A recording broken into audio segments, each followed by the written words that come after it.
கஷியத்துனா என்ன? அல்லாஹ்வுடைய ஜாத்தை பயப்படுறது, அல்லாஹ்வுடைய ஜாத்துல்லாவை பயப்படுறது. ஏன்? அவன் என்ன வேணா செய்யலாம், அவனுக்கு ஃபஆலுல் லிமா யுரீத், நினைத்ததை செய்யக்கூடிய. யாரும் போய் அப்பீல் பண்ண முடியாது. ஏன் இப்படி செஞ்சேன்னு சொல்லி கேட்க முடியாது. ஏன் இப்படி செஞ்சேன்னு சொல்லி ஒரு கொரோனாவா வருவான், லட்சக்கணக்கான பேரை கொண்டு போயிடுவான்.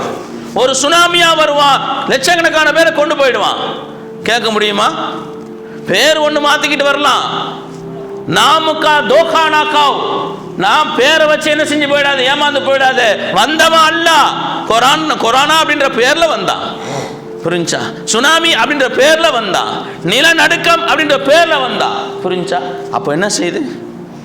அல்லாஹ்வினுடைய ஜாத்தை பயப்படுறதுக்கு பேரு. ஸல்லல்லாஹு அலைஹி வஸல்லம் சொன்னாங்க, உங்கள் அனைவர்களை விடையும் நான் அல்லாஹ்வை அதிகம் பயப்படுகிறேன்.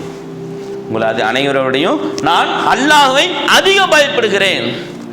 ஏனென்றால் உங்கள் அனைவரை விடையும் அல்லாஹ்வை நான் அதிகம் அறிந்திருக்கிறேன். அவன் யாருன்னு எனக்கு தெரியும்.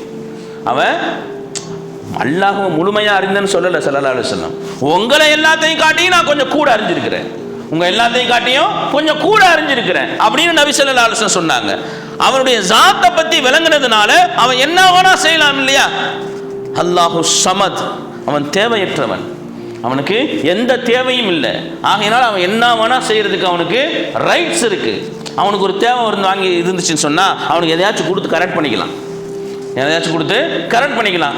யா அல்லாஹ், நீ இதை செஞ்சு கொடுத்தனா உனக்கு என்ன செய்யறேன், இதை தர்றேன், ஒரு 2 ஏக்கரை எழுதி வைக்கிறேன், என்ன சரி அவனும் சரி நம்ம பிள்ளைக்குட்டிகளாக இருக்கு, நமக்கு தேவைப்படும் அப்படின்னு சொல்லி என்ன வாங்கலாம். நவுதுபில்லா. அப்படி இல்லையே, அவனுக்கு மனைவி மக்கள் இல்லை, தாய் தகப்பன் இல்லை, எந்த தேவையும் இல்லை. அல்லாஹு ஸமத். சமத் என்ற வார்த்தையை இன்னொரு வாட்டி சொல்றதுக்கும் தேவையில்லை. குர்ஆன்ல சமத் என்ற வார்த்தை, அல்லாஹு ஸமத் என்றது ஒரே இடத்துல தான் வருது.